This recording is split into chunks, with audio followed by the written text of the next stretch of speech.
ഇന്ന് നമ്മൾ പഠിക്കാൻ പോണത് എന്താണെന്ന് വെച്ചാൽ നമുക്ക് കുറച്ച് അത് എല്ലാവർക്കും അറിയാം. എന്നാലും ആരും ശ്രദ്ധിക്കാതെ പോകുന്ന കുറച്ച് കാര്യങ്ങളുണ്ട് ഇതിൽ. ഓക്കെ, അത് ഞാൻ ജസ്റ്റ് പറഞ്ഞുതരാം. അതിൽ ഒന്നാമത്തെയാണ് എന്തുകൊണ്ടാണ് വിക്ക് വരുന്നത്. ഓക്കെ, ഒരു ക്യാൻഡിലിന് എന്തുകൊണ്ടാണ് വിക്ക് വരുന്നത്? എല്ലാവർക്കും അറിയാം. വിക്ക് വരുന്നത് സെല്ലേഴ്സോ ബയേഴ്സോ ഫെയിൽ ആവുമ്പോഴാണ് വിക്ക് വരുന്നതെന്ന് അറിയാം. ഓക്കെ, നിങ്ങൾ ആരും ശ്രദ്ധിക്കാത്ത, ഓക്കെ, ഒട്ടുമിക്ക ആൾക്കാർക്കും അറിയാമെന്ന് വിചാരിക്കുന്നു. എന്നാൽ അറിയാത്ത ആൾക്കാർക്ക് വേണ്ടിയിട്ടാണ് ഈ വിക്ക് വരുമ്പോ ശരിക്കും അവിടെ എന്താണ് ഉണ്ടാവണേന്ന് വെച്ചാൽ ലിക്വിഡിറ്റി ആണ് ഉണ്ടാവുന്നത്. ഓക്കെ, അതായത് ഇപ്പൊ ഈ ഒരു പോർഷൻ എടുക്കാം. ഓക്കെ, ഈ ഒരു പോർഷൻ എടുക്കുകയാണെങ്കിൽ നിങ്ങൾ നോക്കിയേ, ഇപ്പൊ ഈ ഒരു റെഡ് ക്യാൻഡലിന് വിക്ക് ഉണ്ടായി അല്ലേ? ഓക്കെ, ഉണ്ടല്ലോ. ഈ വിക്ക് ഉണ്ടാവുമ്പോൾ മാർക്കറ്റ് എന്ത് സെനാരിയോ ആണ് കാണിക്കുന്നത്? അപ് ട്രെൻഡിലേക്ക് പോകാനുള്ള സെനാരിയോ ആണ് കാണിക്കുന്നത് അല്ലേ? സോറി, ഓക്കെ, അപ് ട്രെൻഡിലേക്ക് പോകാനുള്ള സെനാരിയോ ആണ് കാണിക്കുന്നത് അല്ലേ? ഓക്കെ, അപ്പൊ എപ്പോഴും നിങ്ങൾ ശ്രദ്ധിക്കേണ്ട ഒരു കാര്യം, മാർക്കറ്റ് എപ്പോഴാണോ ഈ വിക്ക് വന്നെടുക്കുന്നത്, ഓക്കെ, അതായത് മാർക്കറ്റ് എപ്പോഴാണോ ഈ വിക്ക് വന്നെടുക്കുന്നത്, മാർക്കറ്റ് അവിടുന്ന് റിവേഴ്സ് പോകാനുള്ള പോസിബിലിറ്റി ആണ് കൂടുതൽ കാണിക്കുക. എന്തുകൊണ്ടാണെന്ന് വെച്ചാല് ഈ വിക്കിന്റെ അടിയിൽ എന്തുണ്ടായിരിക്കും മക്കളെ? സ്റ്റോപ്പ് ലോസ് ഉണ്ടായിരിക്കും. ഓക്കെ, ആ സ്റ്റോപ്പ് ലോസ് എന്ന് പറഞ്ഞാൽ എന്താണ് നമുക്കറിയാം. നമ്മുടെ ഭാഷയിൽ എന്താണ് പറയാ? ലിക്വിഡിറ്റി അല്ലേ? ഓക്കെ, അപ്പൊ ഇതിന്റെ അടിയിൽ എന്തുണ്ടായിരിക്കും? സ്റ്റോപ്പ് ലോസ് ഉണ്ടായിരിക്കും. ഓക്കെ, ഇത് എല്ലാ വിക്കിന്റെ അടിയിലും ഉണ്ടായിരിക്കില്ല കേട്ടോ. അതിന് ഓരോ സ്പെസിഫിക്കേഷൻ ഉണ്ട്. അതായത് ഓരോ സ്ഥലത്താണ് പ്രത്യേകിച്ച് വരാം. ഓക്കെ, അതുപോലെ തന്നെ ഇവിടെ നോക്കുമ്പോൾ വേറൊരു കാര്യം കാണാൻ പറ്റും. ഇപ്പൊ നമുക്ക് ഈ വിക്കിന്റെ അടിയിലേക്ക് ക്യാൻഡിൽ വന്നിട്ടുണ്ടെങ്കിൽ എന്ത് ചെയ്യാൻ പറ്റും? എൻട്രി എടുക്കാൻ പറ്റും അല്ലെ? അങ്ങനെ ഓരോ വിക്കിന്റെ അടിയിലും എന്തുണ്ടാവും? ലിക്വിഡിറ്റി ഉണ്ടാവും. ഓക്കെ, അപ്പോ അങ്ങനെ നോക്കുകയാണെങ്കിൽ നമുക്ക് ഓരോന്നും പരിശോധിച്ച് നോക്കാം. ഓക്കെ, ഇവിടുത്തെ ഒരു കേസ് നോക്കുകയാണെങ്കിൽ ഈ വിക്കിന്റെ അടിയിലത്തെ ലിക്വിഡിറ്റി മാർക്കറ്റ് എടുത്തിട്ടില്ല. ഓക്കെ, അപ്പൊ ഇത് എടുക്കാണ്ട് ഇവിടുന്ന് ഒരു മൂവ്മെന്റ് തന്നിട്ടുണ്ടെങ്കിൽ നമുക്ക് മനസ്സിലാക്കാൻ പറ്റുന്നത് എന്തായാലും ഈ ലോൺ എടുക്കാണ്ട് പോയത് കൊണ്ട് ഇത് രണ്ടും ചേർത്ത് എടുക്കാനായിട്ട് മാർക്കറ്റ് വരും. അപ്പൊ ഇതിനു മുമ്പ് എവിടെയാണോ ഒരു ലിക്വിഡിറ്റി ക്രിയേറ്റ് ചെയ്തിട്ടുള്ളത്, അതായത് ഒരു വിക്ക്, നല്ല സ്ട്രോങ് വിക്ക് ക്രിയേറ്റ് ചെയ്തിട്ടുള്ളത്, അവിടേക്കായിരിക്കും മാർക്കറ്റ് പിന്നീട് പോകാൻ ശ്രമിക്കുക. ഓക്കെ, അങ്ങനെ നോക്കുമ്പോൾ ഈ ഒരു ഗ്രീൻ ക്യാൻഡലിന്റെ അടിയിലല്ലേ പിന്നെ വിക്ക് ഉള്ളത് അല്ലെ? പിന്നെ ഒരു കാര്യം കൂടി പറയാട്ടോ, വിക്ക് വരുമ്പോഴേ എല്ലാ വിക്കും വാലിഡ് അല്ല എന്ന് പറയാൻ കാരണം ഞാൻ പറഞ്ഞുതരാം. ഇപ്പൊ നമുക്ക് വാലിഡ് ആയിട്ടുള്ള വിക്കിനെ കുറിച്ച് പറഞ്ഞുതരാം. ഓക്കെ, ഇപ്പൊ ഇതൊരു ബോഡിയാന്ന് വിചാരിക്കാം. ഈ ബോഡിയുടെ മുക്കാ ഭാഗം അല്ലെങ്കിൽ പകുതി ഭാഗമെങ്കിലും വിക്ക് ഉണ്ടായിരിക്കണം. ഓക്കെ, ഇങ്ങനെ വിക്ക് വന്നാൽ ഇത് വാലിഡ് അല്ല. ഓക്കെ, ഒരു മിനിറ്റ്, എനിക്ക് ജലദോഷം ഉണ്ടാകും കേട്ടോ. സോറി, ഇത് ഇവിടെ നാട്ടിൽ മഴയുള്ളതുകൊണ്ട് ജലദോഷമുണ്ട്. അപ്പൊ അതുകൊണ്ടാണ് സൗണ്ടിൽ വ്യത്യാസം ഉണ്ടായിരിക്കും. ഓക്കെ, അപ്പൊ ഈ തുമ്മാൻ വന്നിട്ടാണ് കേട്ടോ. അതായത് എന്താണ് പറയാ, നമുക്ക് സ്നിഫ് ചെയ്യാൻ വന്നിട്ടാണ് എൻ്റെ സ്റ്റക്ക് ആവുന്ന തുടങ്ങിയിട്ട്. ഓക്കെ, അപ്പൊ ഒടുക്കി വരാം. അപ്പൊ ഇതുപോലെയുള്ള ചെറിയ വിക്കുകൾ വന്നാൽ അതിൽ ലിക്വിഡിറ്റി ഇല്ല എന്നല്ല, ലിക്വിഡിറ്റി ഉണ്ട്. പക്ഷെ ഇത് ഇവിടെ നിന്ന് വന്ന് റിവേഴ്സ് ആയി പോകാനുള്ള പോസിബിലിറ്റി ഇത്തിരി കുറവായിരിക്കും. ഓക്കെ, എപ്പോഴും ഈ ലിക്വിഡിറ്റി വാലിഡ് ആവുന്നത് എപ്പോഴും എങ്ങനെയാണ്? കുറച്ചും കൂടി ഇത്ര നീളമുള്ള വിക്ക് വരുമ്പോൾ. ഓക്കെ, അതുപോലെ തന്നെ ഈ ഒരു ബോഡിക്ക് സമമായിട്ടുള്ള വിക്ക് വരുമ്പോഴൊക്കെയാണ് എന്താണ് ഇവിടെ കൂടുതൽ ലിക്വിഡിറ്റി ഉണ്ടാവുക. അതുകൊണ്ടാണല്ലോ അത്രയും പ്രഷറിൽ മുകളിലേക്ക് പോണത്. ഓക്കെ, അപ്പൊ പിന്നീട് എപ്പോഴാണ് ഈ ലിക്വിഡിറ്റി വന്ന് സ്വീപ്പ് ചെയ്യുന്നത്, അതിനുശേഷം മാർക്കറ്റ് മുകളിലേക്ക് പോകാനുള്ള ട്രെൻഡാണ് കാണിക്കുക. ഇതേപോലെ തന്നെയായിരിക്കും മക്കളെ താഴേക്കുള്ളതും. ഓക്കെ, ഞാനിപ്പോ ഒരു വശം പറഞ്ഞിട്ട് അതിന്റെ ഓപ്പോസിറ്റ് ചിന്തിച്ചാൽ മതി എന്ന് പറഞ്ഞാൽ പലർക്കും ഡൗട്ട് ഉണ്ടാവും. ഇപ്പൊ ബിഗിനേഴ്സ് ആയ കുറെ പേർക്ക് നല്ല ഡൗട്ട് ഉണ്ടാവും. ഓക്കെ, അതുകൊണ്ടാണ് ഞാൻ ഇങ്ങനെ പറയുന്നത് കേട്ടാ. ഓക്കെ, ഇപ്പൊ ഇങ്ങനെയാണ് താഴേക്കുള്ള വിക്ക് എന്ന് പറഞ്ഞാൽ എന്താണ്? അതായത് ഈ ബോഡിയുടെ തുല്യമാണെങ്കിൽ കുഴപ്പമില്ല, പക്ഷെ അത്ര വാലിഡ് അല്ല. ഇത് കുറച്ചും കൂടി ഇങ്ങനെയാണ് വരണേന്ന് വിചാരിക്കുക. ഓക്കെ, ഇങ്ങനെയാണെങ്കിലാണ് എന്തുണ്ടാവുക മക്കളെ? ഇത് നല്ല വാലിഡ് ആവുക. ഓക്കെ, ഇനി ഇതിന് 2-3 കണ്ടീഷൻസ് ഉണ്ട്. ഓക്കെ, അതെന്താന്ന് ഞാൻ പറഞ്ഞുതരാം. ഒരിക്കലും ഈ വിക്ക് എപ്പോഴും എവിടെ വരണം? ഇതൊരു സബ് റെസിസ്റ്റൻസ് ആണെന്ന് വിചാരിക്കുക. ഓക്കെ, അതുപോലെ തന്നെ ഇതൊരു സപ്പോർട്ടാന്ന് വിചാരിക്കുക. ഓക്കെ, എപ്പോഴും ഇതിന്റെ മുകളിൽ ട്രേഡ് നടക്കണം. എന്താണ് പറഞ്ഞത്? ഇതിന്റെ മുകളിൽ ബോഡി ക്ലോസിംഗ് ഒക്കെ കിട്ടി അത്യാവശ്യം കുഴപ്പമില്ല. അതൊരു 50 മിനിറ്റ് ഒക്കെ ആണെങ്കിൽ അടിപൊളിയായിരിക്കും. ബോഡി ക്ലോസിംഗ് ഒക്കെ കിട്ടിയിട്ട് ഇതിന്റെ മുകളിൽ ട്രേഡ് നടന്നിട്ട് ഇപ്പോൾ ഇവിടുന്ന് മാർക്കറ്റ് ഇങ്ങനെ മുകളിലേക്ക് പോയി ഇങ്ങനെ പോയിക്കൊണ്ടിരിക്കുക. അപ്പൊ ഇങ്ങനെ പോകുമ്പോൾ ഈ മാർക്കറ്റ് ഇനി എവിടെ, കാരണം ഒരു സപ്പോർട്ടിൽ വന്നു കഴിഞ്ഞാൽ പിന്നീട് മാർക്കറ്റ് നോക്കുക ഒരു റെസിസ്റ്റൻസ് ഏരിയ ആണ് നോക്കുക. അതായത് ആ റെസിസ്റ്റൻസ് ഏരിയയിലായിരിക്കും ലിക്വിഡിറ്റി ഉണ്ടാവുക. ഓക്കെ, അപ്പൊ ഈ റെസിസ്റ്റൻസ് ഏരിയയിൽ ലിക്വിഡിറ്റി ഉണ്ടാവും, അല്ലെങ്കിൽ സപ്പോർട്ട് ഏരിയയിൽ ലിക്വിഡിറ്റി ഉണ്ടാവും എങ്ങനെ മനസ്സിലാവും? കാരണം മാർക്കറ്റ് ഒരു സപ്പോർട്ട് ഉണ്ടാക്കി, ഓക്കെ, ഒന്നിൽ കൂടുതൽ തവണ ടാപ്പ് ചെയ്താൽ എന്തായി, അത് നല്ല സ്ട്രോങ് സപ്പോർട്ടായി അല്ലേ? ഓക്കെ, അതിനുശേഷം മാർക്കറ്റ് ഇങ്ങനെ വന്നിട്ട് ഇങ്ങനെ വന്നൊക്കെ എന്ത് ക്രിയേറ്റ് ചെയ്തിട്ടുണ്ടാവും മക്കളെ? ലിക്വിഡിറ്റി ക്രിയേറ്റ് ചെയ്തിട്ടുണ്ടാവും. ഓക്കെ, അതായത് ഇവിടെ ഒക്കെ ഇങ്ങനെ പെൻഡിങ് ഓർഡേഴ്സ് ഇങ്ങനെ കിടക്കുന്നുണ്ടാവും. ഓക്കെ, ഇത് വലിയൊരു ടൈം ഫ്രെയിമിൽ കിട്ടാൽ സിംഗിൾ ക്യാൻഡിൽ ആയിട്ട് കാണാൻ പറ്റും. ആ സിംഗിൾ ക്യാൻഡിൽ ഏത് രൂപമായിരിക്കും? ഇങ്ങനെ വന്നിട്ട് ഇങ്ങനെയൊക്കെ ആയിരിക്കും ചിലപ്പോൾ ക്യാൻഡിൽ ഉണ്ടാവുക. ഓക്കെ, ഇങ്ങനെയായിരിക്കും ക്യാൻഡിൽ ഉണ്ടാവുക. ഓക്കെ, അപ്പൊ അവിടുന്ന് നല്ലൊരു മൂവ്മെന്റ്, കാരണം ഈ ഒരു ഏരിയ കട്ട് ചെയ്തിട്ട് പിന്നെ നല്ലൊരു മൂവ്മെന്റ് ആണല്ലോ തന്നത്. അപ്പൊ അതുകൊണ്ട് ബോഡി ഇങ്ങനെ വരാനാണ് ചാൻസ് കൂടുതൽ കേട്ടോ. ഓക്കെ, അപ്പൊ ഇങ്ങനെ വരുമ്പോൾ നമുക്ക് മനസ്സിലാവുന്നതാണ് ഇതിന്റെ ടോപ്പിൽ ലിക്വിഡിറ്റി ഉണ്ടാവും. അപ്പൊ ഈ ക്യാൻഡിലിന്റെ ലോ ഇതൊരു 1 ഡേ ആണ് അല്ലെങ്കിൽ 1 hour ആണെന്ന് വിചാരിക്കുക. ഏത് ഈ വലിയ ക്യാൻഡിലായിട്ട് വരച്ചുള്ള ഓക്കെ ഇത് കേട്ടോ. ഓക്കെ, അപ്പൊ ഇതിന്റെ ലോ ഉണ്ടല്ലോ, ഇത് മനസ്സിലായില്ലെങ്കിൽ പിന്നെയും ഒന്ന് കണ്ടാൽ മതി, അപ്പൊ ഒരു ഐഡിയ കിട്ടുമെന്ന് വെക്കുന്നു കേട്ടോ. ഓക്കെ, ഇതിന്റെ ലോ ഉണ്ടല്ലോ എപ്പോഴും, ഇതൊരു 1 ഡേ ആക്കി എടുത്താൽ മതി. ഇതിന്റെ ലോ ഇങ്ങനെ ഉണ്ടെന്ന് വെക്കാം. അപ്പൊ ഇത് എന്താണ്? നമ്മളൊരു സപ്പോർട്ടും അല്ലെ, നോക്കി മക്കളെ, ഇതൊരു സപ്പോർട്ട് ലൈനും ഓക്കെ, ഇതൊരു റെസിസ്റ്റൻസും ആയിട്ടാണ് നമ്മൾ മാർക്ക് ചെയ്യുക. ഓക്കെ, പിന്നീട് എപ്പോഴാണോ ഈ മാർക്കറ്റ് വന്നിട്ട് ഈ സപ്പോർട്ട് ബ്രേക്ക് ചെയ്തിട്ട് ഇതിന്റെ ഉള്ളിൽ ക്ലോസിങ് കിട്ടുന്നത്, അതായത് ഈ ബ്രേക്ക് ചെയ്ത് ക്ലോസിങ് കിട്ടാന്ന് വെച്ചാൽ ഇതിന്റെ ലോയിലുള്ള ലിക്വിഡിറ്റി മാർക്കറ്റ് വന്ന് കട്ട് ചെയ്യും. ഇത് കട്ട് ചെയ്യുമ്പോൾ ഒരിക്കലും ഇങ്ങനെ ആവരുത്. എങ്ങനെയാവരുത്? ഇതിന് കുറെ കണ്ടീഷൻസ് ഉണ്ട്, അതുകൊണ്ടാണ് ഞാൻ ഇങ്ങനെ പറയുന്നത് കേട്ടോ. ഓക്കെ, അതായത് ഗ്യാപ്പ് ഡൗൺ ഓപ്പൺ ആയിട്ട് വന്നിട്ട് ഇങ്ങനെ വന്നിട്ട് ഇതിൽ വന്ന് ഇങ്ങനെ മുകളിലേക്ക് വന്നു കഴിഞ്ഞാൽ ഒരിക്കലും ടോപ്പിലേക്ക് പോകുന്ന വെച്ചിട്ട് എൻട്രി എടുക്കരുത് കേട്ടോ. കാരണം വെച്ചാൽ ഡൗണിലേക്ക് വന്ന്, അതായത് ഒരു ഗ്യാപ്പ് ഡൗണിലാണ് ഓപ്പൺ ചെയ്യണമെങ്കിൽ ഒരിക്കലും മാർക്കറ്റ് പിന്നീട് ഒറ്റയടിക്ക് മുകളിലത്തെ ലിക്വിഡിറ്റി എടുക്കാൻ പോവില്ല. കാരണം എന്താണ്? ഇത് ഫേക്ക് ബ്രേക്ക് ഔട്ട് ആയിട്ടാണ് കാണിക്കുക. അതായത് ഈ ഒരു സപ്പോർട്ടിനെ ബ്രേക്ക് ചെയ്യുമ്പോൾ ഫേക്ക് ആയിട്ട് കാണിക്കുക. കാരണം വെച്ചാൽ മാർക്കറ്റ് മാക്സിമം വരാണെങ്കിൽ ഇതിന്റെ ഒരു 50%ലേക്കൊക്കെ വന്നിട്ട് എന്ത് ചെയ്യും? അവിടുന്ന് റിവേഴ്സ് പോകും. അല്ലെങ്കിൽ ഈ ഒരു ബോഡിയുടെ ഉള്ളിലേക്ക്, ഈ ഒരു ഏരിയയിലേക്കൊക്കെ വന്നിട്ട് അവിടുന്ന് റിവേഴ്സ് പോകാനാണ് ചാൻസ് കൂടുതൽ. ഓക്കെ, അത് നിങ്ങൾ ബാക്ക് ടെസ്റ്റ് നടത്തി കഴിഞ്ഞാൽ നിങ്ങൾക്ക് മനസ്സിലാവും. ഓക്കെ, അപ്പൊ പറഞ്ഞു വന്നത് എന്താന്ന് വെച്ചാല്, ഇനി ഇപ്പൊ ഒരു എക്സാമ്പിൾ കൂടി പറഞ്ഞുതരാം.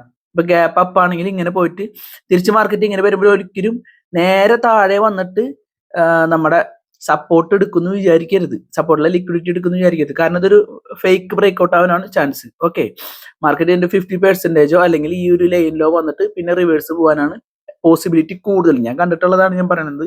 മേ ബി അതിന് ഓപ്പോസിറ്റ് നടന്നാൽ ഞാൻ പറഞ്ഞത് തെറ്റിന്ന് പറയരുത്. ഓക്കെ, കാരണം ഒരിക്കലും ഒരാൾക്കും ഓവറായിട്ട് 50% ഒക്കെ മാർക്കറ്റിനെ പ്രെഡിക്റ്റ് ചെയ്യാനൊക്കെ പറ്റും. ഓക്കെ, അല്ലാണ്ട് 1-2% ഒന്നുമില്ല, മാർക്കറ്റിനെ പ്രെഡിക്റ്റ് ചെയ്യാനൊക്കെ പറ്റും. പക്ഷെ എക്സ്പീരിയൻസ് വേണം. നമ്മൾ ഒരു 100 തവണ കണ്ടിട്ടുണ്ടെങ്കിൽ 101ാമത്തെ തവണ നമുക്ക് മനസ്സിലാവും എങ്ങനെയാണ് മാർക്കറ്റ് പോകാന്നൊക്കെ. ഓക്കെ, എന്നാലും ഒരു 10% എന്ത് വേണം? ഒരു കരുതൽ വേണം, അല്ലെങ്കിൽ കയ്യിലിരിക്കുന്ന പൈസ പോകും. എപ്പോഴും ക്യാപിറ്റൽ പ്രൊട്ടക്ട് ചെയ്തിട്ട് ട്രേഡ് ചെയ്യാൻ ശ്രമിക്കുക. അതായത് 1:3 or 2 ഒക്കെ എടുത്ത് പഠിക്കുക. ഓക്കെ, അത് എപ്പോഴും കൺസിസ്റ്റൻസി ആവുക. അതായത് ലോസ് വന്നു കഴിഞ്ഞാൽ നിങ്ങൾ ഒരിക്കലും തിരിച്ചു പിടിക്കാനുള്ള മൈൻഡ് വേണ്ട.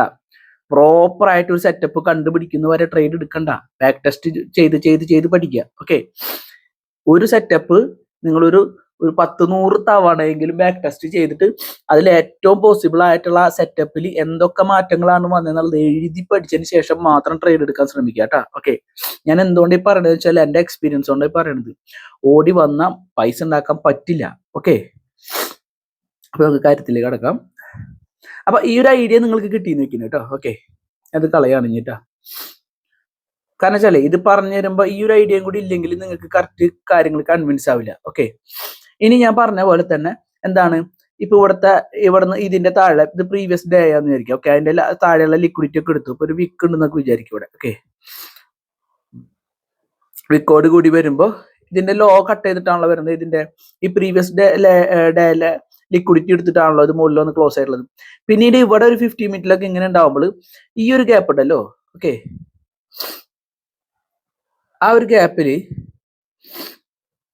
അതായത് ഞങ്ങൾ പറഞ്ഞുതരാം, ഈ ഒരു ഗ്യാപ്പിൽ ഇതുണ്ടെന്ന് വിചാരിക്കുക. എന്തുണ്ട് മക്കളെ? വിക്കോട് കൂടിയിട്ടുള്ള ക്യാൻഡിൽ ഉണ്ടെന്ന് വിചാരിക്കുക. നമ്മൾ പറഞ്ഞ പോലത്തെ ക്യാൻഡിൽ ഉണ്ടെന്ന് വിചാരിക്കുക. അങ്ങനെയാണെങ്കിൽ മാർക്കറ്റ് മുകളിലേക്ക് പോകണ പോലെ ടെൻഡൻസി കാണിക്കുമ്പോൾ ഒരിക്കലും നിങ്ങൾ എൻട്രി എടുക്കാൻ പാടില്ല. അതായത് മാർക്കറ്റ് ഇവിടുന്ന് മുകളിലേക്ക് ഇങ്ങനെ പോണ പോലെ കാണിക്കുമ്പോൾ ഒരിക്കലും ഇതിന്റെ ഇടയിൽ നിന്നൊന്നും പോയി ട്രേഡ് എടുക്കാൻ പാടില്ല. എപ്പോഴാണ് ഈ ലിക്വിഡിറ്റി വന്ന് സ്വീപ്പ് ചെയ്തിട്ട് ഈ ഇതിന്റെ മുകളിൽ ക്ലോസിങ് കിട്ടണേന്നും കൂടി നോക്കണം. അല്ലാതെ സ്വീപ്പ് ചെയ്ത് അപ്പൊ തന്നെ എൻട്രി എടുക്കരുത്. ഓക്കെ, കാരണം ഇത് സ്വീപ്പ് ചെയ്ത് കഴിഞ്ഞാൽ മാർക്കറ്റ് ചിലപ്പോൾ കുറച്ചും കൂടി വന്നിട്ട് വീണ്ടും ഒറ്റ പോക്ക് പോകും, കാരണം ഈ ലിക്വിഡിറ്റി എടുക്കാൻ. അപ്പൊ ഇത് വാലിഡ് ആവുന്ന എപ്പോഴെങ്ങനെയാണ്, ഈ ലിക്വിഡിറ്റി സ്വീപ്പ് ചെയ്തിട്ട് ഇതിന്റെ ലോയുടെ മുകളിലായിരിക്കണം ബോഡി ക്ലോസിങ് കിട്ടേണ്ടത്. ഓക്കെ, അങ്ങനെയാണെങ്കിൽ നമുക്ക് എന്ത് ചെയ്യാം, എൻട്രി എടുക്കാം. ഇനി അവിടെ കുറച്ചും കൂടി ഒരു കൺഫർമേഷന് വേണ്ടിയിട്ട് ഒരു 5 മിനിറ്റിലേക്കൊക്കെ ഷിഫ്റ്റ് ചെയ്തിട്ട് എൻഗൾഫിംഗ് ക്യാൻഡിൽ ഫോം ആവുണ്ടോ എന്ന് നോക്കാം. ഓക്കെ, അതായത് ഒരു റെഡ് ക്യാൻഡിലിനെ ഒരു ഗ്രീൻ ക്യാൻഡിൽ ഡോമിനേറ്റ് ചെയ്ത് ബോഡി ക്ലോസിങ് കിട്ടുന്നുണ്ടോ എന്ന് നോക്കാം. ഓക്കെ, നമുക്ക് ഇനി ഇതിലേക്ക് വരാം. ഇപ്പൊ ഇവിടുത്തെ കേസ് നോക്കാം, നോക്കി വെക്കളെ. മാർക്കറ്റ് ഇവിടെ ഒരു കൺസോൾട്ടേഷൻ നടത്തിയില്ലേ. ഓക്കെ, മാർക്കറ്റ് ഇവിടെ ഒരു ബോഡി കൺസോൾട്ടേഷൻ നടത്തിയിട്ടുണ്ട് അല്ലെ. അതിനുശേഷം മാർക്കറ്റ് എന്താണ് ചെയ്തിട്ടുള്ളത്, നല്ലൊരു മൂവ്മെന്റ്, ഒരു ഇമ്പൾസീവ് മൂവ്മെന്റ് ഇവിടെ നടത്തിയിട്ടുണ്ട്. ഓക്കെ, ഇതൊരു ഇമ്പൾസീവ് മൂവ് ആണല്ലോ അല്ലെ. ഓക്കെ, എപ്പോഴും നിങ്ങൾക്ക് അറിയാത്തൊരു കാര്യം കൂടി പറഞ്ഞുതരാം. ഈ താഴേക്ക് വരുന്ന നല്ല മൂവ്മെന്റിന് ശരിക്കും പറയാം കറക്റ്റീവ് മൂവ് എന്നാണ് പറയാ കേട്ടോ. ഓക്കെ, മുകളിലേക്ക് പോകുന്ന ആ ഒരു മൂവ്മെന്റിനെയാണ് നമ്മൾ ഇമ്പൾസീവ് മൂവ് എന്ന് പറയാം. അതൊക്കെ ജസ്റ്റ് ഒന്ന് ഓർത്ത് വയ്ക്കുക. ഓക്കെ ഓക്കെ, അപ്പൊ ഇതിന്റെ അടിയിൽ എന്തുണ്ട് മക്കളെ, അതായത് ഈ രണ്ട് റെഡ് ക്യാൻഡിലിന്റെ അടിയിൽ എന്തുണ്ട്, ഹൈ ലിക്വിഡിറ്റി ഉണ്ട്. കാരണം ആ ഹൈ ലിക്വിഡിറ്റി ഉള്ളതുകൊണ്ടാണല്ലോ മാർക്കറ്റ് ഇപ്പൊ മുകളിലേക്ക് വള ഈ ഒരു ടെൻഡൻസി കാണിക്കുന്നത്. അപ്പൊ ഇതിന്റെ ലോ എടുക്കാണ്ട് ഇങ്ങനെ വന്ന് മുകളിലേക്ക് ക്ലോസ് ആയി കഴിഞ്ഞാൽ ഇത് എൻഗൾഫിംഗ് പോലെ നിന്ന് കഴിഞ്ഞാൽ ഒരിക്കലും ഇവിടുന്ന് ട്രേഡ് എടുക്കരുത്. മുകളിലേക്ക് പോകുന്ന വെച്ചിട്ട് ഇത് ഫേക്ക് ആണ്. ഓക്കെ, ഇത് മുകളിലേക്ക് പോവും. ഇവിടെ മുകളിലേക്ക് പോകാനുള്ള ഒരു സെനാരിയോ കാണിക്കുന്നത് എങ്ങനെയാണ്, ഓക്കെ, ഇവിടെ ഒരു ശരിക്കും ട്രെൻഡ് ഫോം ആയിട്ടില്ലേ, ഇല്ലേ, ഒരു വീക്ക് ട്രെൻഡ് ആണ് ഫോം ആയിട്ടുള്ളത്. ഇതിന്റെ ലിക്വിഡിറ്റി ഒന്നും മറ്റു ക്യാൻഡിലുകൾ ഒന്നും എടുത്തിട്ടില്ല അല്ലെ. അപ്പൊ നമുക്കറിയാൻ മുകളിലേക്ക് പോകുന്നുള്ളത്. പക്ഷെ നമുക്ക് പ്രോപ്പർ ആയിട്ട് ലിക്വിഡിറ്റി ഐഡന്റിഫൈ ചെയ്യാൻ അറിയണം. ഓക്കെ, ആ ലിക്വിഡിറ്റി എവിടെ നിൽക്കുന്നതെന്ന് നോക്കിയേ, ഈ ഒരു ഗ്രീൻ ക്യാൻഡലിന്റെ താഴെയാണ് ലിക്വിഡിറ്റി ഉള്ളത് അല്ലെ. ഓക്കെ, സോറി കേട്ടോ, ഓക്കെ, ഈ ഒരു ഗ്രീൻ ക്യാൻഡലിന് താഴെയാണ് ലിക്വിഡിറ്റി ഉള്ളത്. നമുക്ക് ആ ലിക്വിഡിറ്റി എടുക്കുമ്പോൾ നമുക്കൊരു ട്രേഡ് എടുത്തുകൂടാ. കാരണം എന്താണ്, ഇവിടെ നോക്കി മക്കളെ, ഇവിടെ ഇത്രയും നേരം കൺസോൾട്ടേറ്റ് ചെയ്ത ആ ഒരു ഏരിയനെ സ്ട്രോങ് ആയിട്ട് ബ്രേക്ക് ചെയ്തതാണ് ഇവിടെ അല്ലെ. അതിനുശേഷം എന്താണ്, ഇതിൽ വന്ന് സെല്ലേഴ്സ് വന്ന് ഫെയിൽ ആയിട്ട് ഇവിടുന്ന് പോയൊരു ഗ്രീൻ ക്യാൻഡിൽ കാണാൻ പറ്റും ഇല്ലേ. സൂം ചെയ്ത് കാണിച്ചേ, കാണാൻ പറ്റുന്നുണ്ടോ നോക്കിന് കേട്ടോ. ഓക്കെ, സെല്ലേഴ്സ് വന്നിട്ട് ഫെയിലായി, അതായത് ഇവിടെ നിന്ന് വന്നിട്ട് ഇതിന്റെ അടിയിലേക്ക് ബ്രേക്ക് ചെയ്യാൻ പറ്റില്ല. ഈ ഒരു ഏരിയയിൽ ഈ കൺസോൾട്ടേറ്റ് ചെയ്ത് ഈ ഒരു ക്യാൻഡലിന്റെ വിക്കിന്റെ ഏരിയയിൽ വന്ന് ടാപ്പ് ചെയ്തിട്ട് മാർക്കറ്റ് എന്ത് ചെയ്ത് മുകളിലേക്ക് പോയി. അതുകൊണ്ടാണല്ലോ ഇവിടെ ലിക്വിഡിറ്റി ഉണ്ടെന്ന് പറയാൻ കാരണം. ഓക്കെ, അപ്പൊ നമുക്ക് എന്താണ് മനസ്സിലാവുക, ഈ ഏരിയയിൽ വന്നു കഴിഞ്ഞാൽ വീണ്ടും ബയ്യേഴ്സ് എന്ത് ചെയ്യും, ഇവിടുന്ന് മേടിക്കും, പ്രഷർ കാണിക്കും. ഓക്കെ, അതുപോലെ തന്നെ നമുക്ക് വേറൊരു കാര്യം മനസ്സിലാവുന്നത്, മുകളില് ഒരു വീക്ക് ട്രെൻഡ് ഫോം ആയിട്ടുണ്ടായിരുന്നു അല്ലെ. അപ്പൊ ഇതിന്റെ ലിക്വിഡിറ്റി ഒക്കെ എടുക്കാണ്ട് വരുന്ന കാലത്തോളം നമുക്ക് മനസ്സിലാവും മുകളിലേക്ക് പോകാനുള്ള ചാൻസ് ഉണ്ട്. അപ്പൊ നമുക്ക് എന്ത് ചെയ്യാൻ പറ്റും, ശരിക്കും ഒരു എൻട്രി എടുത്തൂടെ ശരിക്കും ഇവിടുന്ന് അല്ലെ. ഇത് സ്വീപ്പ് ചെയ്ത് ഒരു എൻഗൾഫിംഗ് ക്യാൻഡിലൊക്കെ ക്ലോസിങ് കിട്ടുമ്പോൾ ഞാൻ സ്വീപ്പ് ചെയ്ത് അപ്പൊ തന്നെ എൻട്രി എടുക്കണമെങ്കിൽ ധൈര്യം വേണം, അത് വേറെ കാര്യം അല്ല. ഇതിന്റെ തൊട്ട് താഴെ വെക്കരുത്, എസ് എൽ ഒരു പൊടി ഇറക്കി വെച്ചോളൂ, ഈ ക്യാൻഡലിന്റെ അടിയിലേക്കൊക്കെ വെച്ചോളൂ. ഓക്കെ, എന്നിട്ട് എന്ത് ചെയ്യണം എന്ന് വെച്ചാൽ, ഞാൻ പറഞ്ഞു ഒരു എൻഗൾഫിംഗ് ക്യാൻഡിലൊക്കെ ഫോം ആവുകയാണെങ്കിലാണ് ഇത്തിരി കൂടി ബെറ്റർ ആയിട്ട് നമുക്ക് ട്രേഡ് കിട്ടുക. പിന്നെ പറഞ്ഞിരുന്നു ലിക്വിഡിറ്റി, ഈ ലിക്വിഡിറ്റി എടുത്തതിന്റെ മുകളിലായിരിക്കണം ബോഡി ക്ലോസിംഗ് കണ്ടത്. അപ്പൊ ഇവിടെ ബോഡി ക്ലോസിംഗ് കിട്ടി, അതുപോലെ തന്നെ എൻഗൾഫിംഗ് ക്യാൻഡിൽ കിട്ടി അല്ലെ. നെക്സ്റ്റ് ക്യാൻഡിൽ ഫോം ആയിട്ട് ഇതിന്റെ ഈ എൻഗൾഫിംഗ് ക്യാൻഡിലിന്റെ ബോഡിയുടെ ഉള്ളിലേക്ക് വരുമ്പോൾ ട്രേഡ് എടുത്തൂടെ, എടുക്കാലോ. ഓക്കെ, ഇപ്പൊ ഇങ്ങനെ എടുക്കാൻ ധൈര്യം ഇല്ലാത്തവർ, സ്വീപ്പ് ചെയ്യുമ്പോൾ എടുക്കാൻ ധൈര്യം ഇല്ലാത്തവർ ബോഡിയിലേക്ക് വരുമ്പോൾ അവിടെ നിന്ന് എടുക്കാം. അങ്ങനെയാണെങ്കിൽ നമുക്ക് എസ് എൽ ഇതിന്റെ അടിയിലൊക്കെ വെക്കാം കേട്ടോ. ചെറിയ എസ് എൽ ഒക്കെ ഇതിന്റെ അടിയിൽ വെച്ചിട്ട് ടാർഗറ്റ് എപ്പോഴും എവിടെ വെക്കണം മക്കളെ, ഫസ്റ്റ് ടാർഗറ്റ് എപ്പോഴും എവിടെ വെക്കണ്ടേ, ഈ ഒരു ഹൈയിലേ വെക്കാൻ പാടുള്ളൂ കേട്ടോ ഫസ്റ്റ് ടാർഗറ്റ്. ഓക്കെ, അപ്പൊ അങ്ങനെ നോക്കുമ്പോൾ റിസ്ക് റിവാർഡ് നോക്കുമ്പോൾ ചെറുതായിരിക്കും കിട്ടുക, പക്ഷെ അതിന്റെ ഇതിലേ വെക്കാൻ പാടുള്ളൂ. പിന്നീട് ലിക്വിഡിറ്റി എവിടെയുള്ളത്, ഈ ടോപ്പിലല്ലേ. ഓക്കെ, സെക്കൻഡ് ടാർഗറ്റ് ആയിട്ട് അതും നമുക്ക് കൺസിഡർ ചെയ്യാൻ പറ്റും. ഓക്കെ, അപ്പൊ മാക്സിമം അത്ര വെക്കാൻ പാടുള്ളൂ. ഇതിപ്പോ ഇത് നടന്നുകൊണ്ട് പറയണല്ല, നമുക്ക് അത്ര വെക്കാൻ പാടുള്ളൂ. ഓക്കെ, പിന്നെ എപ്പോഴും മാർക്കറ്റ് ഒരു റൗണ്ട് ഫിഗറിലേക്ക് വരുന്നുണ്ടോ എന്ന് നോക്കാം. ഓക്കെ, ഇവിടെ ഒന്നും കാണിക്കുന്നില്ല. ഓക്കെ, അപ്പൊ മാക്സിമം നമുക്ക് എന്താണ് ആ ഒരു ഏരിയയിൽ വെക്കാൻ പറ്റുള്ളൂ. ഓക്കെ, അപ്പൊ നമുക്ക് അങ്ങനെ നോക്കുകയാണെങ്കിലും ചെറിയ ട്രേഡുകളൊക്കെ കിട്ടും. സ്കാൽപ്പിംഗ് ചെയ്യുകയാണെങ്കിൽ നമുക്ക് ഇതുപോലൊക്കെ ട്രേഡ് എടുക്കാൻ പറ്റും കേട്ടോ. ഓക്കെ, അപ്പൊ നിങ്ങൾക്ക് ഈ ഒരു ഐഡിയ കിട്ടിയെങ്കിൽ നമുക്ക് ഒരു ഏരിയയിൽ കൂടി പോയി നോക്കിയിട്ട് ഇതിന്റെ വർക്കിംഗ് എങ്ങനെയാണെന്ന് നോക്കിയിട്ട് നമുക്ക് എന്താ ചെയ്യാം, ഈ വീഡിയോ വൈൻഡപ്പ് ചെയ്യാം കേട്ടോ. കാരണം വെച്ചാൽ വലിയ ലെങ്ത് ആയി കഴിഞ്ഞാൽ നിങ്ങൾക്ക് മുഷിപ്പാവും കാണാനായിട്ട്. ഓക്കെ, നിങ്ങൾക്ക് ഈ ഒരു ഏരിയ നോക്കാം. ഓക്കെ, നോക്കി നോക്കളെ. ഇപ്പൊ നമ്മൾ അപ് ട്രെൻഡിൽ പറഞ്ഞ പോലെ ഡൗൺ ട്രെൻഡിന്റെ കേസ് പറയുകയാണെങ്കിൽ നോക്കി, ഇപ്പൊ ഈ ഒരു ക്യാൻഡിൽ, ഓക്കെ, ഈ ഒരു ക്യാൻഡിൽ നല്ല എന്താണ് സ്ട്രോങ് ആയിട്ടല്ലേ വന്നിട്ടുള്ളത്. ഓക്കെ,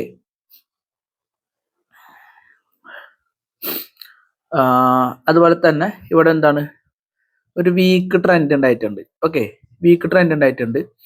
അതുപോലെ തന്നെ ഇവിടെ ഉണ്ടായിട്ടുള്ള സെനാരിയോ എന്താണ്, ഞാൻ ഇവിടെ പറഞ്ഞ പോലത്തെ സെനാരിയോ ആണോ ഉണ്ടായിട്ടുള്ളത്? അല്ല. ഇവിടെ ഇവിടെ ഇവിടെ നിന്ന് നോക്കുമ്പോൾ ഒരു ട്രെൻഡ് ഇവിടെയാണ് ഫോം ആയിട്ടുള്ളത്. ഓക്കെ, നല്ല സ്ട്രോങ് ട്രെൻഡ് ഇവിടെയും ഫോം ആയിട്ടുണ്ട് അല്ലെ, ഇവിടെയും ഫോം ആയിട്ടുണ്ട്, താഴെയും ഫോം ആയിട്ടുണ്ട് അല്ലെ. അപ്പൊ ഇങ്ങനെ വരുന്ന സാഹചര്യങ്ങളിൽ നമുക്ക് എൻട്രി എടുക്കാൻ പറ്റുമെന്ന് വെച്ചാൽ എൻട്രി എടുക്കാനൊക്കെ പറ്റും.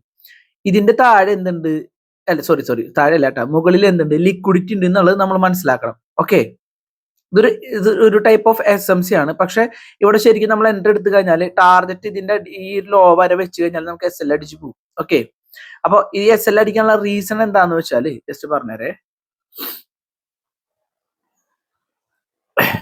ഓക്കെ, ഇപ്പൊ ഇതിന്റെ റീസൺ എന്ത് പറഞ്ഞാല് നിങ്ങൾ ഇവിടെ നോക്കുമ്പോ ഇത് ശരിക്കും എന്റെ കോഴ്സിന്റെ ഒരു ഭാഗമാണ്, എന്നാലും ഞാൻ ജസ്റ്റ് പറഞ്ഞുതരാം. ഓക്കെ,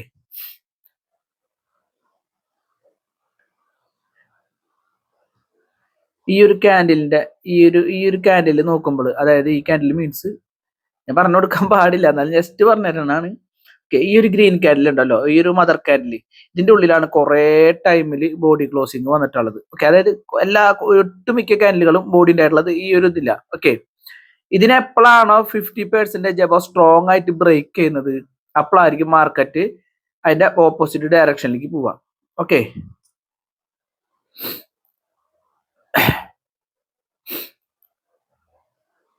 ഇപ്പൊ നിങ്ങൾക്ക് കുറെ പേർക്ക് ഡൗട്ട് വന്നിട്ടുണ്ടാവും, അങ്ങനെയാണെങ്കിൽ ഇവിടൊക്കെ 50% അബോ ബ്രേക്കിംഗ് അല്ലേ, പിന്നെ എന്താ പോവാത്ത എന്നുള്ളത്. ഇവിടെയാണ് ഞാൻ ഒരു വേറെ കാര്യം പറയാൻ പോകുന്നത്. നമ്മൾ ടൈം ഫ്രെയിം അങ്ങനെ എപ്പോഴും സ്ട്രോങ് ആയിട്ട് ബ്രേക്കിംഗ് കിട്ടണമെങ്കിൽ നമ്മൾ എന്ത് ചെയ്യണം, ഒരു 5 മിനിറ്റിലേക്കൊക്കെ ഷിഫ്റ്റ് ചെയ്യണം. മിനിറ്റിലേക്ക് ഷിഫ്റ്റ് ചെയ്യുമ്പോൾ നമുക്ക് കാണാൻ പറ്റുന്നത് ഇങ്ങനെയാണ്. ഓക്കെ, ഞാൻ 1 മിനിറ്റിൽ ഷിഫ്റ്റ് ചെയ്തപ്പോൾ ഞാൻ പറഞ്ഞിരുന്നു, ഇവിടെ ഒരു സ്ട്രോങ് ഗ്രീൻ ക്യാൻഡിൽ ഉണ്ടായിരുന്നു അല്ലെ, അതിന്റെ ഹൈയും ലോയും മാർക്ക് ചെയ്തിട്ട് ഒരു ബോക്സ് വരച്ചു. ഓക്കെ, അതിന്റെ ഉള്ളിലാണ് ക്യാൻഡിൽ ഫോർമേഷൻ ഫുൾ ഉണ്ടായിട്ടുള്ളത് അല്ലെ. ഓക്കെ, അപ്പൊ അങ്ങനെ നോക്കുമ്പോൾ 50% എബോ എന്താണ് മക്കളെ 5 മിനിറ്റിൽ ബ്രേക്കിംഗ് കിട്ടി. എപ്പോഴും നമുക്ക് ഒരു കാര്യം മനസ്സിലാക്കേണ്ടത് 5 മിനിറ്റിലോ 15 മിനിറ്റിലോ ആണ് ഇന്ത്യൻ മാർക്കറ്റിൽ നല്ല സ്ട്രോങ് ആയിട്ടുള്ള ബ്രേക്കിംഗ് കിട്ടി വാലിഡ് ആവുന്നത്. ഈ 1 മിനിറ്റിലോ 3 മിനിറ്റിലോ ഒക്കെ കാണിക്കുന്നത്, 3 മിനിറ്റ് പിന്നെയും കുഴപ്പമില്ല, പക്ഷെ 1 മിനിറ്റിലൊക്കെ കാണിക്കുന്നത് ഫേക്ക് ബ്രേക്ക്ഔട്ടുകളായിരിക്കും. ഓക്കെ, ഏറ്റവും നല്ലത് 5 മിനിറ്റും 15 മിനിറ്റും എടുക്കുന്നതാണ്. കാരണം 6-6.5 മണിക്കൂറല്ലേ നമ്മളെ ഇന്ത്യൻ മാർക്കറ്റിലുള്ളൂ. ഓക്കെ, 6 മണിക്കൂർ കൂട്ടിയാൽ മതി. ഓക്കെ, അപ്പോൾ അതിൽ വാലിഡ് ആവുന്ന ടൈം ഫ്രെയിം എപ്പോഴും 15 മിനിറ്റും 5 മിനിറ്റും ഒക്കെ ആയിരിക്കും കേട്ടോ. അവിടെ 1 അവറിന്റെ 2 അവർ 3 അവർ ഒന്നും എടുത്തു കഴിഞ്ഞാൽ വാലിഡ് ആവില്ല. അതൊക്കെ ഫോറക്സ് ക്രിപ്റ്റോയിലേക്കാണ് ഏറ്റവും കൂടുതൽ വാലിഡ് ആവുക. ഓക്കെ, പിന്നെ ഇത് താഴേക്ക് വരാൻ ചാൻസ് ഇല്ല എന്ന് ഞാൻ പറയാൻ കാരണം, വരാൻ ചാൻസ് ഇല്ല മീൻസ് ഇവിടെ ഇപ്പൊ ലിക്വിഡിറ്റി സ്വീപ്പ് ചെയ്തില്ലേ, അപ്പൊ താഴേക്ക് വരും എന്നുള്ള ആ ഒരു സെനാരിയോ ആണ് നമ്മൾക്ക് 1 മിനിറ്റിൽ ഇട്ടാൽ കാണാം. പക്ഷെ ഇത് വരാണ്ടിരിക്കാനുള്ള റീസൺ ഞാൻ പറഞ്ഞുതരാം. ഇവിടെ ഓൾറെഡി ഒരു ട്രെൻഡ് വീക്ക് ആയിട്ടാണ് വരുന്നത് അല്ലെ മക്കളെ. പിന്നെ 50% അബൌട്ട് ഒരു ബ്രേക്കിംഗ് സ്ട്രോങ് ആയിട്ട് കിട്ടിയിട്ടില്ല. അങ്ങനെ കിട്ടിയാൽ തന്നെ ബയ്യേഴ്സ് വന്ന് ഇവിടെ ഫെയിൽ ആയിട്ടില്ല. ഓക്കെ, എല്ലാത്തിന്റെ ബോഡി ഇതിന്റെ ഉള്ളിലാണ് ക്ലോസിംഗ് വന്നിട്ടുള്ളത്. ഓക്കെ, ആണല്ലോ, ഈ ഗ്രീൻ കാൻഡിലിന്റെ ഒക്കെ ബോഡി ഉള്ളിലല്ല ക്ലോസിംഗ് വന്നിട്ടുള്ളത്. ഓക്കെ, അപ്പൊ ഇത് വാലിഡ് ആവില്ല. അതേപോലെ തന്നെ ഇവിടുന്ന് നല്ലൊരു സ്ട്രോങ് കാൻഡിൽ വന്ന് ഇവിടെ ബ്രേക്ക് ചെയ്തു. ഓക്കെ, അപ്പൊ ഇതൊക്കെ നമുക്ക് ഐഡന്റിഫൈ ചെയ്യാൻ പറ്റുന്നത് എന്ത് കാരണം കൊണ്ടാണ്, അതായത് ഇത് എങ്ങനെയാണ് നമുക്ക് തിരിച്ചറിയാൻ പറ്റുന്നത്, അതായത് മുകളിലേക്ക് പോകുന്നത് എങ്ങനെയാണ് തിരിച്ചറിയുന്നത് എന്ന് വെച്ചാൽ, ഇവിടെ പെൻഡിങ് ഓർഡേഴ്സ് ഉണ്ട്. ഈ ഇംബാലൻസ് കണ്ടല്ലേ, ഇംബാലൻസ് എന്ന് പറഞ്ഞാൽ എന്താണ് പെൻഡിങ് ഓർഡർ എന്ന് പറഞ്ഞാൽ, മാർക്കറ്റ് നല്ലൊരു ലിക്വിഡിറ്റി എടുക്കാനൊക്കെ വേണ്ടിയിട്ട് മാർക്കറ്റ് നല്ലൊരു മൂവ്മെന്റ് നടത്തുമ്പോൾ ഇതിന്റെ ഇടയിലൊക്കെ ചാടി കയറി എടുക്കുന്ന ആൾക്കാരുണ്ടാവും. അപ്പോൾ ഇവിടെ ഒക്കെ ഓർഡേഴ്സ് പെൻഡിങ് ആയിട്ട് ഇങ്ങനെ പോകും. ഓക്കെ, അതിനുശേഷം ഇങ്ങനെ കുറച്ചു നേരം കൺസോൾട്ടേഷൻ ചെയ്ത് കഴിഞ്ഞാൽ ഈ പെൻഡിങ് ഓർഡേഴ്സ് ഒക്കെ എടുക്കാൻ മാർക്കറ്റ് തിരിച്ചു വരും. ഓക്കെ, അപ്പൊ ഇവിടെ ഇംബാലൻസ് ഉണ്ട്, ഇവിടെ ഇംബാലൻസ് ഉണ്ട്, ഇവിടെ ഇംബാലൻസ് ഉണ്ട്. ഇതൊക്കെ പക്കായിട്ട് റെസ്പെക്ട് ചെയ്ത് നിങ്ങൾക്ക് കാണാൻ പറ്റും. ഇതൊന്നും ശരിക്കും ഞാൻ പറഞ്ഞു തരണ്ടല്ല, എന്റെ കോഴ്സിലുള്ളതാണ്, എന്നാലും നിങ്ങൾക്ക് ഞാൻ ജസ്റ്റ് പറഞ്ഞു തരുന്നുള്ളൂ. ഓക്കെ, ഞാൻ കുറച്ച് ദിവസമായല്ലോ വീഡിയോസ് ഇട്ടിട്ട്, സ്റ്റുഡൻസിന് ക്ലാസ് എടുത്ത് കൊടുക്കുന്നുണ്ടാണ് കേട്ടോ. ഓക്കെ, നിങ്ങൾ നോക്കിയാൽ കാണാൻ പറ്റും, ഇതെല്ലാം റെസ്പെക്ട് ചെയ്തിട്ടാണ് മാർക്കറ്റ് റിവേഴ്സ് പോയിട്ടുള്ളത്. ഓക്കെ, അപ്പൊ ഈ എൻട്രി എടുക്കുന്നതിനും വേറെ കുറച്ച് കാര്യങ്ങളും കൂടി ഉണ്ട്, കൺഫർമേഷൻ കാര്യങ്ങളും കൂടി ഉണ്ട്. ശരിക്കും പറഞ്ഞാൽ നമുക്ക് ഇവിടുന്ന് ഈ സെല്ലേഴ്സ് ഫെയിൽ ആകുമ്പോൾ തന്നെ ശരിക്കും നമുക്ക് ഒരു എൻട്രി എടുക്കാം. ഓക്കെ, ഇവിടുന്നൊക്കെ ഒരു എൻട്രി എടുക്കാം. ശരിക്കും പറഞ്ഞാൽ ഇതിന്റെ അടിയിലൊക്കെ SL വെച്ചിട്ട് ടാർഗറ്റ് ഒക്കെ ഈ ഒരു ഏരിയ വെക്കാൻ ധൈര്യം ഉണ്ടെങ്കിൽ അങ്ങനെയൊക്കെ വെച്ചിട്ട് നമുക്ക് ശരിക്കും എൻട്രി ഒക്കെ എടുക്കാൻ പറ്റും. അത്യാവശ്യം പ്രോഫിറ്റ് ഒക്കെ കിട്ടും ശരിക്കും പറഞ്ഞാൽ. ഇനി അതൊരു 50 മിനിറ്റിൽ കിട്ടുകഴിഞ്ഞാൽ നമുക്ക് വേറെ കുറച്ച് സെനാരികളൊക്കെ കാണാൻ പറ്റും. ഓക്കെ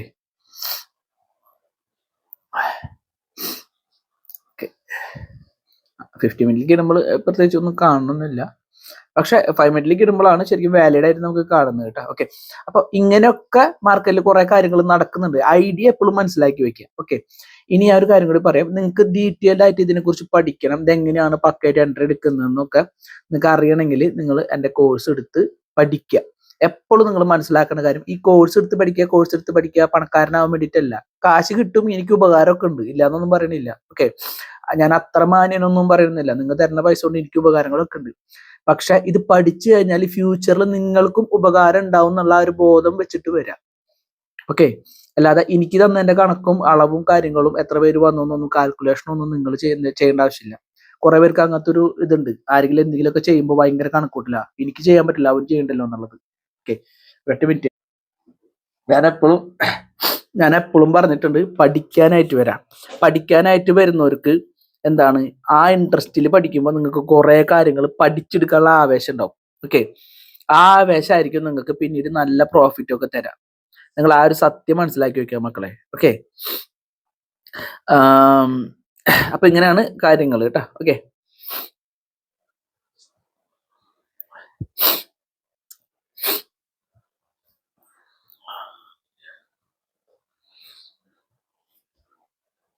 പിന്നെ ഞാനൊരു കാര്യം കൂടി ഇതിൽ കാണിച്ചു തരാം. ഇതിപ്പോ ഞാൻ പറഞ്ഞല്ലോ, ഇതിപ്പോ എന്റെ കോഴ്സായിട്ട് കൊടുക്കുന്ന കാര്യം. അപ്പൊ ഞാൻ ഇങ്ങനെ പഠിപ്പിച്ചു കൊടുക്കാറില്ല. എന്നാലും ഞാനിപ്പോ ഇത്രയും, നിങ്ങളിപ്പോ എന്നെ വിശ്വസിച്ചിട്ടാണല്ലോ സബ്സ്ക്രൈബ് ചെയ്തിട്ടുള്ളത്. ഓക്കെ, എല്ലാ വീഡിയോസും നിങ്ങൾ കുറെ പേര് സബ്സ്ക്രൈബ് ചെയ്തിട്ടുണ്ട്. അപ്പോൾ അതിന് ഇത് ഒരു ഗുണം വേണമല്ലോ നിങ്ങൾ ചെയ്യണേന്. ഓക്കെ, ജസ്റ്റ് ഞാൻ പറഞ്ഞുതരാം. എല്ലാം ഇതുപോലെ അല്ല കേട്ടോ, ഇതിന് കുറച്ച് കണ്ടീഷൻസ് ഉണ്ട്. എന്നാലും ഞാൻ ജസ്റ്റ് കുറച്ച് കാര്യങ്ങൾ പറഞ്ഞുതരാം. ഇപ്പൊ ഈ ഒരു ഡേ കാൻഡലിന് ഒരു ഹൈ ഉണ്ട് അല്ലേ. ഓക്കെ, മാർക്കറ്റ് അത് എടുക്കാണ്ടാണ് താഴേക്ക് വന്നിട്ടുള്ളത്. പിന്നീട് ഈ ഒരു ഡേ കാൻഡലിന് ഹൈ ഉണ്ട് അല്ലേ. ഓക്കെ അല്ലേ, ഉണ്ട്. പിന്നീട് ഇതിനൊരു ഹൈ ഉണ്ട് അല്ലേ. ഓക്കെ, ഈ ഹൈ ഒന്നും എടുത്തിട്ടില്ല കേട്ടോ മാർക്കറ്റ്. ഓക്കെ, പിന്നീട് എന്താണ് മക്കളെ, ഇതിനൊരു ഹൈ ഉണ്ടായിരുന്നു, അത് മാർക്കറ്റ് ഈ ഗ്രീൻ ക്യാൻഡിൽ വന്നിട്ട് എടുത്തു അല്ലേ. ഓക്കെ, പിന്നീട് അതിന്റെ തൊട്ട് താഴെയാണ് പിന്നീട് എന്തുണ്ടായിട്ടുള്ളത് മക്കളെ, നോക്കി ഇവിടെ ഒരു ഡേ ക്യാൻഡിൽ ഉണ്ടായിട്ടുള്ളത്. അപ്പൊ ആ ഗ്രീൻ ക്യാൻഡിൽ ഉണ്ടല്ലോ എന്ന് വിചാരിക്കരുത്, അതൊന്നും ഫോം ആയിട്ടില്ല എന്ന് വിചാരിക്കാട്ടാ. ഓക്കെ, ജസ്റ്റ് ഇതൊക്കെ റീപ്ലൈ ബാർ ഇട്ട് കാണിച്ചു തരാം. ഓക്കെ, അത് ഇല്ലാതിരിക്കുക. അപ്പൊ ഇങ്ങനെയല്ല വന്നിട്ടുള്ളത്. അപ്പൊ ഇങ്ങനെ ഹൈ എടുക്കാണ്ട് വരുമ്പോൾ നിങ്ങൾ മനസ്സിലാക്കണം അവിടെ എന്ത് ക്രിയേറ്റ് ആയിട്ടുണ്ട്, ശരിക്കും ഒരു ട്രെൻഡ് ക്രിയേറ്റ് ആയിട്ടുണ്ട് അല്ലേ. ഓക്കെ, അതുപോലെ തന്നെ ഇവിടെ ലിക്വിഡിറ്റി എവിടെയാണ് ടോപ്പിൽ നിൽക്കുന്നത്, ഏറ്റവും നല്ല ലിക്വിഡിറ്റി എവിടെയാണ്, ഇതാണ് നല്ല ലിക്വിഡിറ്റി. അത് കഴിഞ്ഞാൽ ലിക്വിഡിറ്റി എവിടെയാണ്, ഇവിടെയാണ് നല്ല ലിക്വിഡിറ്റി ഉള്ളത്. ഈ ലിക്വിഡിറ്റി എവിടെയാണ് നിൽക്കുന്നത് മക്കളെ, എവിടെയാണ് നിൽക്കുന്നത്, കുറെ നാള് കൺസോൾട്ടേറ്റ് ചെയ്ത ഒരു ഏരിയ ബ്രേക്ക് ചെയ്ത് സെല്ലേഴ്സ് വന്ന് ഫെയിലായി നല്ല സ്ട്രോങ് ആയിട്ട് ബ്രേക്കിംഗ് കിട്ടിയ ഒരു ഏരിയ ആണ് അല്ലെ.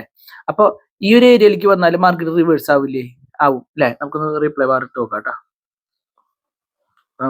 ഒരു 1 hour ഇട്ട് കാണിച്ചു തരാം, കുറച്ചുകൂടി കൺവിൻസ് ആവുന്നിരിക്കുന്നു. Okay,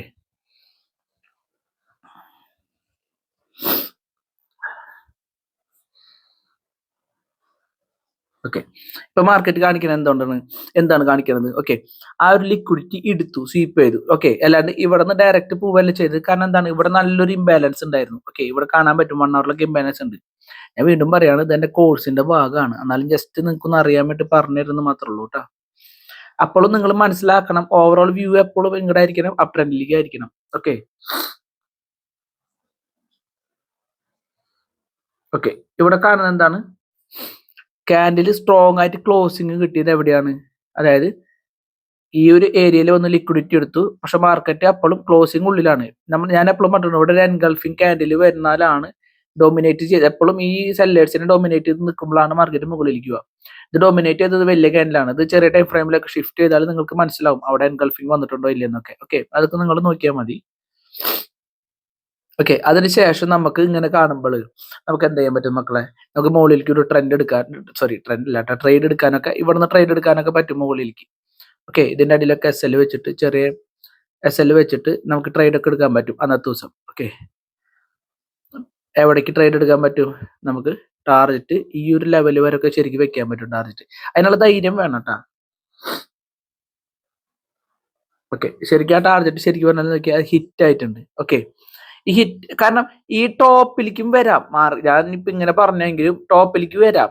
okay, വരാതിരിക്കാം. പക്ഷെ ഈ ഒരു ഏരിയ വരെ വരുന്നത് ഷുവർ ആയിട്ടും വരും എന്ന് പറയാൻ കാരണം ഈ ഒരു ഏരിയയിൽ കുറെ നേരം 1 hour കുറെ നേരം കൺസോൾട്ടേറ്റ് ചെയ്തിട്ടുണ്ട്. ഓക്കെ, ഇപ്പൊ 1 hour ഒന്നോ 2 3 ക്യാരൽ കാണുള്ളൂ. പക്ഷെ ഒരു 5 minute ഇട്ടേ കാണാം ഇവിടെ കുറെ നേരം ഇതേപോലെ കൺസോൾട്ടേറ്റ് ചെയ്തിട്ടാണ് വന്നിട്ടുള്ളത്. ഓക്കെ, അപ്പൊ ഈ ഒരു ഏരിയന്ന് റിവേഴ്സ് പോകാനുള്ള ചാൻസ് കൂടുതലാണ്. ഇതിന്റെ മുകളിൽ ലിക്വിഡിറ്റി എടുത്ത് റിവേഴ്സ് പോകാനുള്ള ചാൻസ് കൂടുതലാണ്. ഓക്കെ, അതുകൊണ്ടാണ് ഇതുവരെ ടാർഗറ്റ് വെക്കാൻ പറ്റുള്ളൂ എന്ന് ഞാൻ പറയണത് കേട്ടോ. ഇനി ഒരു കാര്യം കൂടി പറയാനുള്ളത്, നിങ്ങൾക്ക് ഇതുപോലൊക്കെ ഡീറ്റെയിൽഡ് ആയിട്ട് കാര്യങ്ങൾ പഠിക്കണമെങ്കിൽ, ഓക്കെ, നല്ല ഇതിൽ പഠിച്ച് കാര്യങ്ങൾ മനസ്സിലാക്കണം എന്നുണ്ടെങ്കിൽ നിങ്ങൾക്ക് നമ്മുടെ കോഴ്സിൽ ജോയിൻ ചെയ്യാം. ഓക്കെ, എപ്പോഴും പറയുന്ന പോലെ തന്നെ നമ്മളെ കോഴ്സിന്റെ ഒരു പ്രത്യേകത എന്ന് പറഞ്ഞാൽ നിങ്ങൾക്ക് അറിയാത്ത കുറെ കാര്യങ്ങൾ ഞാൻ പറഞ്ഞു തരുന്നുണ്ട്. ഓക്കെ, കാരണം നിങ്ങൾ അതുകൊണ്ടാണല്ലോ എൻ്റെ ചാനൽ സബ്സ്ക്രൈബ് ചെയ്തിട്ടുള്ളത്. മറ്റുള്ളവരിൽ നിന്ന് കിട്ടാത്ത എന്തൊക്കെയോ ഞാൻ പറയുന്നുണ്ട് എന്നുള്ളത് നിങ്ങൾക്ക് മനസ്സിലാവുണ്ടല്ലോ. പിന്നെ ഒറ്റ കാര്യം എനിക്ക് പറയാനുള്ളൂ, നിങ്ങൾക്ക് നിങ്ങളെ സംശയമുള്ള കാലത്തോളം എൻ്റെ അടുത്ത് വന്ന് പഠിക്കണ്ട. നിങ്ങൾക്ക് വേറെ മെന്ററിന്റെ അടുത്ത് പോയിട്ട് പഠിക്കാം. അതായത് ഒരു കോഴ്സിനെ കുറിച്ച് ചോദിച്ച്, പലരും ചെയ്യുന്ന ഒരു പരിപാടിയാണ് കോഴ്സിനെ കുറിച്ച് ചോദിക്കുക. പഠിക്കാൻ താല്പര്യമുണ്ട്, ഓക്കെ, ഇൻട്രസ്റ്റ് ആണ്, ഞാൻ പറയും ഈ സ്കാനറിൽ പേ ചെയ്തിട്ട് നിങ്ങൾ ജോയിൻ ചെയ്തോളൂ എന്ന് പറയും. ഓക്കെ, നമ്മൾ 12ാം തീയതിയാണ് ക്ലാസ് അല്ലെങ്കിൽ 8ാം തീയതിയാണ് ക്ലാസ് എന്നൊക്കെ പറയുമ്പോൾ ചെയ്യാന്നൊക്കെ പറഞ്ഞിട്ട് വലിയ വാക്കും കാര്യങ്ങളും വാഗ്ദാനങ്ങളൊക്കെ തന്നിട്ട് ആ ടൈം ആകുമ്പോൾ നിങ്ങളോട് എന്തെങ്കിലും ഒരു മെസ്സേജ് ജോയിൻ ചെയ്യുന്നുണ്ടോ ലാസ്റ്റ് ആയിട്ട് ആ ടൈം ആയിട്ടാന്ന് പറയുമ്പോൾ മിണ്ടില്ല, ഒരു റീപ്ലൈ പോലും തരില്ല. ഞങ്ങനത്തെ ആൾക്കാരൊക്കെ വാട്സപ്പിൽ നിന്ന് ബ്ലോക്ക് ചെയ്ത് കളയും. ഓക്കെ, ഒന്നില്ലെങ്കിൽ നിങ്ങൾ തുറന്നു പറയാം. എനിക്ക് ഏറ്റവും ഇഷ്ടമുള്ള കാര്യമാണ് ഉള്ള കാര്യം തുറന്നു പറയാം, സത്യസന്ധമായിട്ട് പറയാം. എനിക്ക് പൈസ റെഡി ആയിട്ടില്ല ബ്രോ, അല്ലെങ്കിൽ ഇപ്പൊ പഠിക്കാൻ പറ്റില്ല, ഞാനിപ്പോ ഇത്തിരി ബുദ്ധിമുട്ടിലാണ്, എന്തെങ്കിലും റീസൺ ഉണ്ടാവുമല്ലോ നിങ്ങൾ ജോയിൻ ചെയ്യാത്തതിന്, അല്ലെങ്കിൽ എനിക്ക് ബ്രോന് വിശ്വാസമായിട്ടില്ല, ഉള്ള കാര്യം തുറന്നു പറഞ്ഞാൽ മതി. ഓക്കെ, അപ്പൊ അതിനുള്ള റീപ്ലൈ ഞാൻ അപ്പൊ തന്നെ തരും. ഓക്കെ, അല്ലാതെ ഈ മിണ്ടാണ്ടിരിക്കുന്നത് ഒരുമാതിരി വൃത്തികെട്ട സ്വഭാവമാണ്. ഓക്കെ, പലരും വാട്സാപ്പിൽ മെസ്സേജ് ഇട്ടാൽ എനിക്ക് പൈസ കിട്ടാൻ വേണ്ടിയിട്ടല്ലേ ഞാൻ പറഞ്ഞത്, നിങ്ങൾ ആ സത്യം മനസ്സിലാക്കാം. ഓക്കെ, നിങ്ങൾ ഇങ്ങനെ ചെയ്യുന്നതുകൊണ്ട് എനിക്കുണ്ടാവുന്ന കുഴപ്പമെന്ന് വെച്ചാൽ ബാക്കിയുള്ളവർ വരുമ്പോഴും ഇവർ റീപ്ലൈ തരാണ്ടാവുമ്പോഴും ഞാൻ അവരെ ബ്ലോക്ക് ചെയ്ത് കളയാണ് ഉണ്ടാവുക.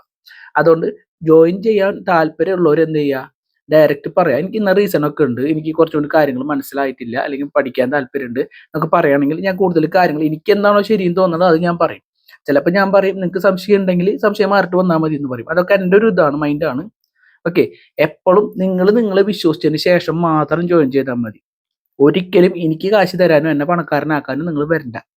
പിന്നെ നിങ്ങൾ ഒരു കാര്യം മനസ്സിലാക്കുക, ജീവിതത്തിൽ ഒന്ന് നഷ്ടപ്പെട്ടാലേ മറ്റൊന്ന് കിട്ടുള്ളൂ എന്നുള്ള സത്യവും മനസ്സിലാക്കി വെച്ചോ. ഓക്കെ, അല്ലാതെ നിങ്ങൾ ഫ്രീ ആയിട്ടൊക്കെ കിട്ടുമെന്ന് വിചാരിച്ചിട്ടുണ്ടെങ്കിൽ ഒരു സ്ഥലത്തു നിന്നും എത്ര വലിയ മെന്റർമാരായാലും നിങ്ങൾക്കൊന്നും പറഞ്ഞു തരില്ല മക്കളെ. അവർക്ക് ഉപകാരമുള്ള ഒരു കാര്യം അവർക്ക് കിട്ടാതെ, അത് പക്ഷേ ഷാരൂഖ് ഷംസുദ്ദീനായാലും ആരായാലും, ഞാൻ ഇന്നാളെ കുറ്റം പറയല്ല, അവർക്ക് ഒരു ബെനഫിറ്റ് ഇല്ലാതെ ഒരു കാര്യം ഒരാളും പറഞ്ഞു കൊടുക്കില്ല. ഓക്കെ, നിങ്ങൾ ആ ഒരു സത്യം മനസ്സിലാക്കി വെച്ചോ. ഇപ്പൊ ഞാൻ ഇനിയിപ്പോ ആളെ പേര് പറഞ്ഞു എന്ന് പറഞ്ഞിട്ട് നിങ്ങൾ പറയണ്ട, ആളെ കുറ്റം പറയുന്നല്ല. എല്ലാവർക്കും അവനാന്റെ നേട്ടത്തിന് വേണ്ടിയിട്ടാണ് എല്ലാവരും കഷ്ടപ്പെടുന്നത്, അല്ലെ? ഇതൊരു ജോലി, ഇതൊരു ബിസിനസ് ആയിട്ടാണ് ഞാനും കരുതുന്നത്. ഓക്കെ, അപ്പൊ ആ ബിസിനസ് ഒരു എഡ്യൂക്കേഷണൽ പർപ്പസ് എന്ന നിലയ്ക്ക് ഞാൻ പഠിപ്പിച്ചും കൊടുക്കുന്നുണ്ട്. ഇതേപോലെ അവരും ചെയ്തിട്ടുണ്ട് മുമ്പ്. ഓക്കെ, അപ്പൊ അതുകൊണ്ട് എന്നെ ബ്ലെയിം ചെയ്യാനായിട്ട് വരുന്നതിന് മുമ്പ് ഇവരൊക്കെ വന്ന വഴിയും കാര്യങ്ങളൊക്കെ നിങ്ങൾ മനസ്സിലാക്കിയതിന് ശേഷം കുറ്റം പറയാം. ഓക്കെ, അപ്പൊ ഇത്രയും നേരം വീഡിയോ കണ്ടതിന് എല്ലാവരും താങ്ക്സ് കേട്ടോ. ഓക്കെ, അപ്പോൾ നെക്സ്റ്റ് വീഡിയോ കാണാം. Thanks for watching.